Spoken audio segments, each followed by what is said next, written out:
All right, good morning. I am recording the notes for the Bill of Rights and the role of the people. And just as a reminder, this is what we're going to be working with. Open this up. You will see the notes in just a second. There they are. Okay. And we are going to focus in on the Bill of Rights. Make sure you keep your notes attached to this. I am expecting to see information that is important to these Bill of Rights. So don't blow this off. It is worth a significant amount of points for your class. Okay, so let's get started on these notes. All right. To begin with, we have the targets, and you will see that I do expect those targets to be noted on your somewhere on that Bill of Rights form. You can do that in a number of spots. I don't care. I'm pretty easy about that, but I do want to see, for example, some people are putting them down here, some are putting them there, and some are even putting them at the top. I don't care as long as they are on your notes in some location. All right, so Bill of Rights was drafted in response to the national debate over the ratification of the Constitution of the United States. That you should know, and you should also remember that we're talking about the two factions that were debating the ratification were, of course, the Federalists and the Anti-Federalists. Number two, the first 10 amendments were ratified in 1791 and became known as the Bill of Rights. And, of course, the Bill of Rights addressed the protections for individual rights against the government. All right, so the first 9 reflect the principle of limited government, and then the 10th one addresses both the limited government as well as federalism. I want to ask again, what does federalism mean? There will be that question on the test. Federalism is the fact that the government shares the power with not only the federal government but state governments. However, the federal government is supreme. Keep that in mind. We will go over that again and again, and it is a test question. All right, so moving on. Now let's deal with the First Amendment. These are the 5 freedoms that we're going to be dealing with: speech, religion, press, assembly, and petition. Now, just a reminder too, as I move through this, I will move through this relatively quickly. You, of course, can stop anytime to fill in your notes. So let's look at speech. Speech. Congress shall make no laws abridging the freedom of speech. Bridging means prevent, stop. It's an effort to prevent the freedom of speech or to dismantle. So that Congress can make no laws to prevent freedom of speech. All right, there are some limits to speech, however. These are some of the limits. It's not limited just to those, but these are some. You may not threaten to blow up airplanes, schools, or the president. Sexual harassment in today's world is particularly important with regards to freedom of speech. That is never okay. Create too much social chaos, extremely crude language in public forum.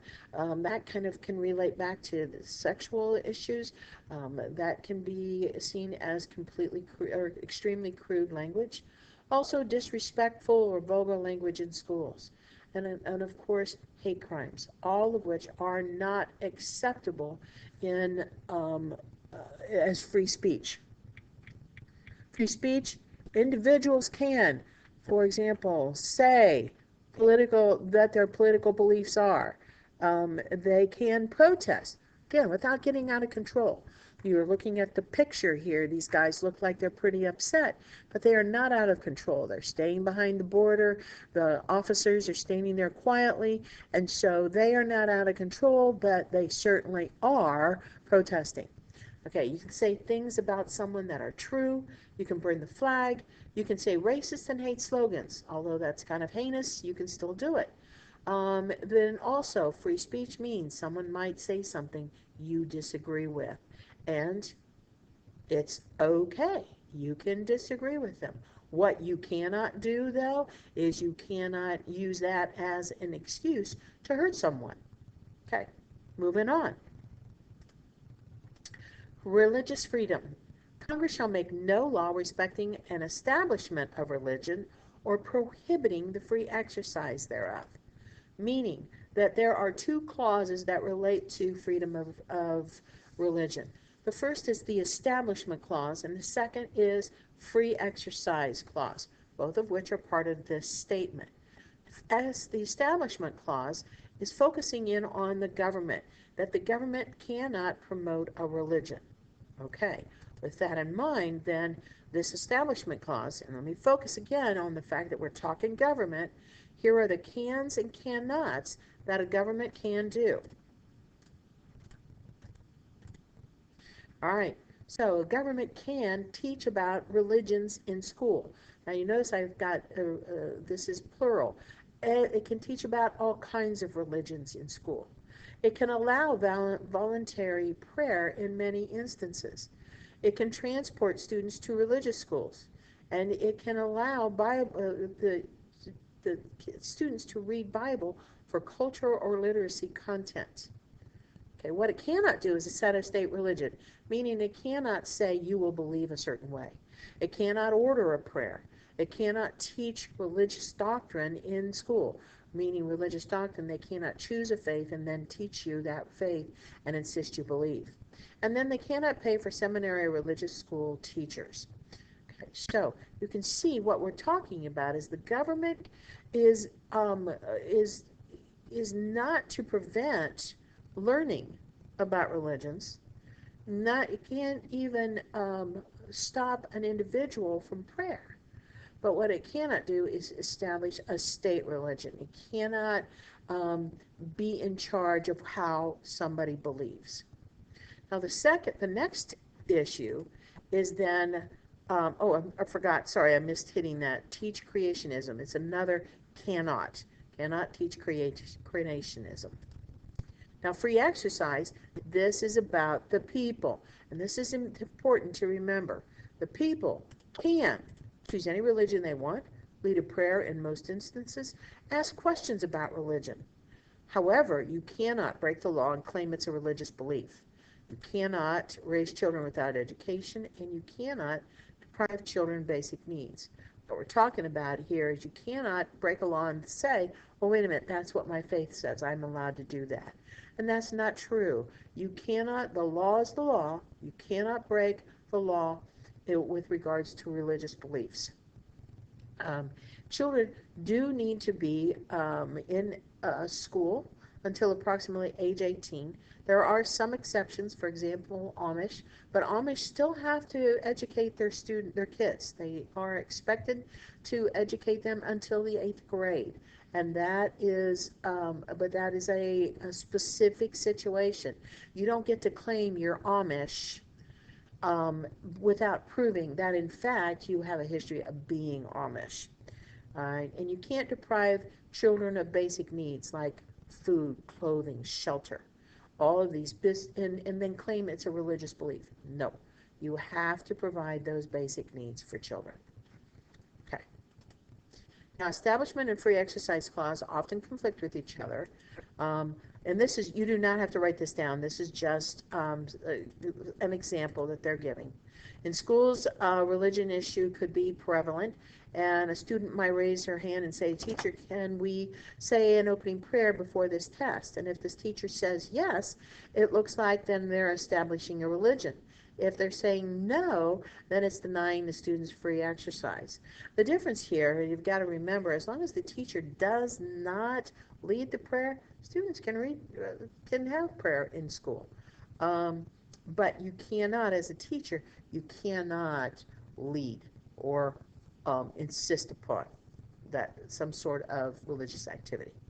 Okay. Now, moving on, freedom of press. Congress shall make no law abridging the freedom of the press. Here's the cans that the press can do. They can print any political position, which they should. That's part of presenting news. However, they can also make fun of people, especially politicians. They can expose wrongs by the government, and they can say things that you might not agree with. Many of them do. Depending on your politics and your beliefs, you might wholeheartedly agree or disagree with like Fox News or CNN and so on. You cannot, however, libel someone, which is the idea of intentionally injuring a person's reputation by false facts. Um, the press can, in fact, get away with that, unfortunately, too often. They cannot disclose classified government secrets, like, for example, if a particular strategy on how to deal with the different factions that might live in the Middle East um, that could be a government secret, and it could injure people if those are disclosed. So they are not allowed to disclose government secrets. Also, they're not allowed to detail how certain weapons are made. For example, the uh, airplanes that are hidden from sight, that technology would not be something that should be advertised to our enemies. So they are not allowed to give certain details about some weapons.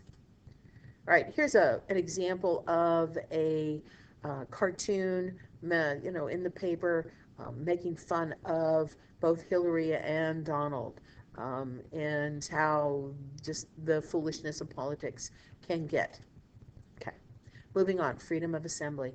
Congress shall make no law abridging the people for peaceable assembly. You can have, again, this kind of relates back to speech, but you can certainly assemble and make slogans, and you can see signs and all kinds of things. And as long as you are peaceably assembling, you are not causing damage, you're not doing any destruction, then of course you can assemble. Here's again, people can protest, they can parade with a permit, and they can even parade chanting hate slogans. They can gather in public. Those are all okay. What you cannot do is you protest by throwing rocks or breaking windows, or hang out or loiter on private land without the owner's permission. Finally, the last one of the 5 is petition the government. Congress shall make no law abridging the people to petition the government for a redress of grievances. If some sort of thing has happened and the people do not like it, they can do a very simple process of petitioning for a change. This petitioning can lead to maybe you suing the government for any possible wrong. You can be punished for, you cannot, sorry, I read that wrong. You cannot be punished for exposing wrongs by the government, and the court, however, does decide what wrongs are. Now, I want to give you an example of a petition that was successful locally. In Eaton, several years ago, there was the local government proposed building a new water tower. And where they proposed to build it was by Fort St. Clair. This caused Eaton, the people in Eaton, to be quite unhappy, including me. I was not happy about that. I thought of all the places to put it, you would destroy the beauty of that park. So people got a petition, people signed, and when they presented it to the local government, there was such an overwhelming number of people unhappy about this that, in fact, the local government changed their minds and placed the water tower by the Humane Society rather than by Fort St. Clair. So this is an example of a successful petition of the government. In that case, a local government. All right, so we're going to move on. Now, here's the Second Amendment. The rest of the amendments will move a little faster. Second Amendment is the right to bear arms, and what it says is a well-regulated militia being necessary to the security of a free state, the right of the people to bear arms shall not be infringed. Now, this, of course, is the controversial amendment that gun rights folk or very much against. They do not believe that people should have the right to bear arms, especially the high-powered rifles and those things that can cause mass destruction or mass murder. So what the gun rights people are saying, though, is that we do have a right to have these, based on this Second Amendment, that the Congress cannot infringe upon their right to own the weapons. And so, moving on here, the debate moves with these questions. How much can government do to keep guns from criminals and youth? And in order to keep guns away from criminals, does that limit the right of a law-abiding citizen? Now, you do not need to write these questions down. These are just the debate that we refer to as we're talking about this.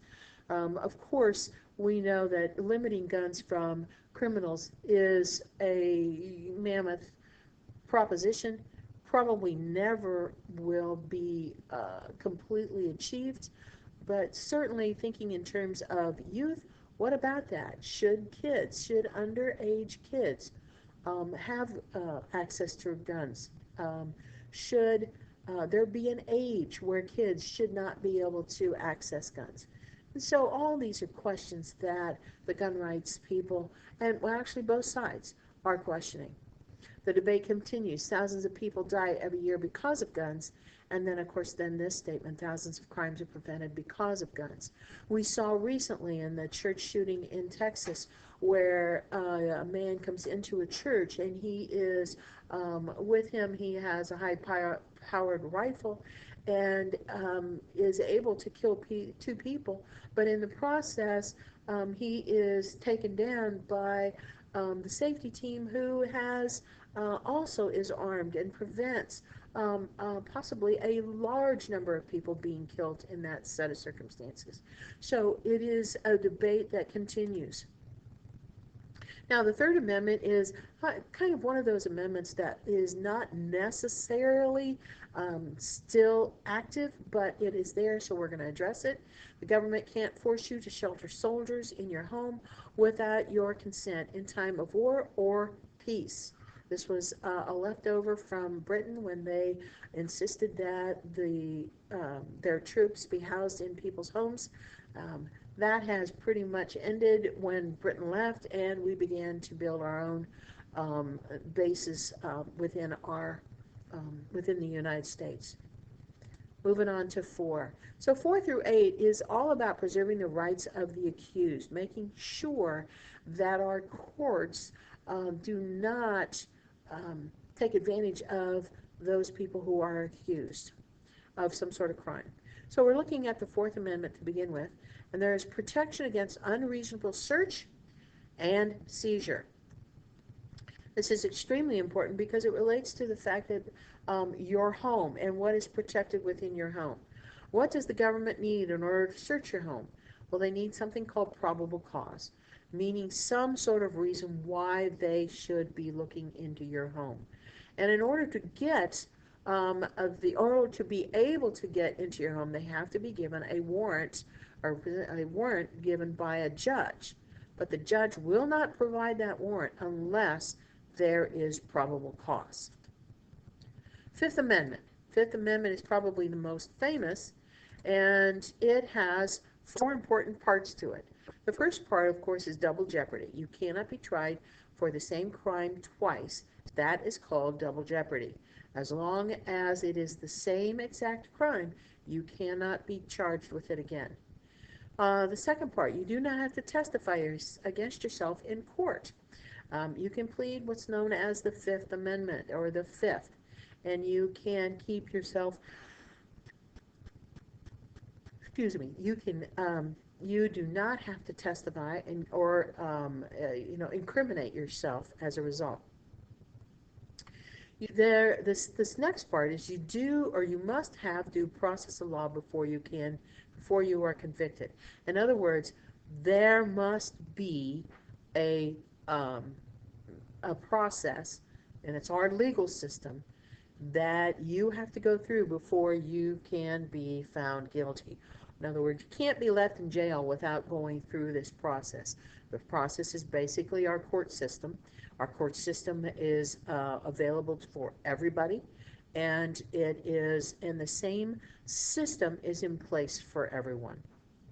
The last part, which is a little odd, because the first three have to do with you and the courts, but the third, or this fourth part, has to do with the government cannot take your land unless it pays for it. This is known as eminent domain. This actually relates to the fact that if you are, for example, if you own land and they want to build a road through your land, a perfect example would have been Route 70 when they built that in the 60s. They must pay pay for your land, and it has to be fair price. It cannot be a cheap price. They have to pay for it, but you cannot refuse. Unfortunately, the government has the right to take the land. They just have to pay for it. They must pay for it, and that is part of the Constitution. Sixth Amendment is all about a speedy trial and a lawyer. You have the right to a speedy trial by an impartial jury, meaning it's not favoring either side. You must be told of the charges. It can't be a secret. You must know ahead of time what charges you are exactly facing. And then finally, you must be provided a lawyer if you cannot afford one. That's not an option. So you can, if you are indigent, meaning you are poor and cannot pay, then you can be provided a lawyer. Seventh Amendment is another one that is really kind of outdated. It says, in the suits of common law where the value in the controversy shall exceed $20, the right of trial by jury shall be preserved. In other words, if it's a civil trial, you get to have a jury. Simple as that. Eighth Amendment has to do with no excessive bail and no cruel and unusual punishment. This amendment is often cited as the reason for a ban on capital punishment. Capital punishment, of course, is the death penalty. And many people argue any death penalty would be cruel and unusual. And at the same time, there are also other people that could argue that, in fact, it is anything but cruel, it's justice. So, depending on which side of the issue you believe, this does exist. It's mostly focused on things like being burnt at the stake, being, pressed, which was the consequence that during the Salem witch trials, they would place a board on somebody and then place rocks on top of them in an effort to squeeze the guilt out of them, I guess. I don't know. But anyways, no cruel and unusual punishment. No excessive bail is also extremely important here. In other words, you cannot ask for $1 million when all somebody has done is possibly shoplifted. You can't. That is completely out of bounds, and so you cannot have your bail should fit the crime. For example, if you have murdered someone or have killed or maybe murdered several people, $1 million bail would be appropriate. So the bail should fit the crime. All right, 9 and 10 are rights that are reserved to the states. And if you look at, and I'm going to access this real quick. Hang on just a second so I can get it over there. All right. Bring this up. This portion right here is, I'm sorry. There we go. This portion right here is one I want to refer to. The Ninth Amendment offers, and I'm going to read this because it's pretty well stated here. The Ninth Amendment offers a constitutional safety net intended to make it clear that Americans have other fundamental rights beyond those listed in the Bill of Rights. The amendment was added out of concern that it would be impossible to mention every fundamental right, and dangerous to list just some of them for fear of suggesting that the list was complete. In other words, the first 8 amendments here are about our rights, about keeping our rights. But they're not, it's not just that. So there are additional that haven't been stated. They are referred to as unenumerated rights, as opposed to those that are listed or enumerated in the Constitution.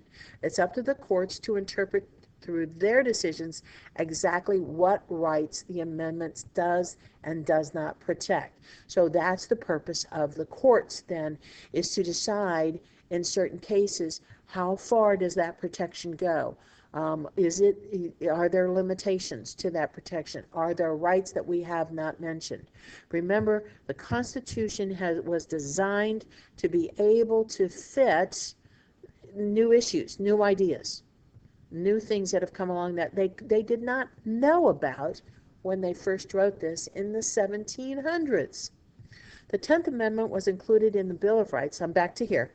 Okay, the 10th Amendment was included in the Bill of Rights to preserve the balance of power between the federal government and the states. So the amendments limits the federal government's power to just what is written in the Constitution. Okay, so that's important. We're talking about the federal government has to follow the rules. They can't, in other words, color outside the box. Those powers not listed are left to the states. The 10th Amendment does not specify what those powers are, however, leaving room for dispute between the federal and state government and the need, again, for interpretation by the courts. That's their job. At different times in history, different times in American history, courts have been more or less restrictive in deciding what federal courts can do and what responsibilities fall to those courts. Again, thinking back to when we are looking at the courts and their check on the other two branches. This is kind of that, making that clear that the courts have that right to interpret, remember, to interpret and apply the law. Okay. Now, that should cover this information. Let me go back here for just a second and make sure, yeah, that'll work. Okay, so if you have questions, see me, but make sure that you get these notes complete and uploaded.